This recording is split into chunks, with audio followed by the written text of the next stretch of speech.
নমস্কার বাঙালি, আমি আছি এখন মূর্তি নদীতে। পেছনে দেখতে পাচ্ছেন মূর্তি নদী। নদী কিন্তু ওই মানে পেছনে ওই অবধি বিস্তৃত, কিন্তু জল কিন্তু খুবই কম।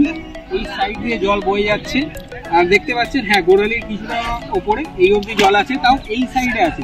একটু আগে যাবো গোড়ালি অবধি কিন্তু জল, এই সাইডে একটু ডিপ আছে, এখানে কিন্তু ততটা ডিপ নেই, আরও কম। হয়তো মানে ফ্লিপকার্টের ওগুলো করে যাচ্ছি না, এইদিকে কিন্তু যত আমি উপরের দিকে যাবো তত কিন্তু ডিপ কমতে থাকবে। যখন কিন্তু আরো গরম করবে তখন কিন্তু জল আরো মানে একটা স্লাইড এইদিকে স্ট্রিম লাইন বয়ে যাবে।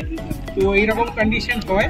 আবার বর্ষাকাল যখন আসবে তখন এইখানটা পুরো মানে জল বয়ে যাবে আর কি, খুব স্রোতের সঙ্গে। তো এটাই হচ্ছে কি কন্ডিশন, কারেন্ট কন্ডিশন কিন্তু এইটা। আপনাদের মানে জাস্ট ছোট্ট ভিডিও দেখানোর জন্য যে এখন মূর্তি নদীতে কতটা জল আছে। যারা ডিসাইড করছেন যে হ্যাঁ মূর্তি নদীর পাশে থাকবেন, এটাই দেখানোর জন্য যে জল এখন আছে কিন্তু একটু কম। জাস্ট ছোট্ট ভিডিও। আপনারা আমাদের মাধ্যমে যদি নর্থ বেঙ্গল ট্রিপ করতে চান তাহলে আমাদের সাথে যোগাযোগ করতে পারেন। দেখা হচ্ছে পরের ভিডিওতে। নমস্কার বাংলা।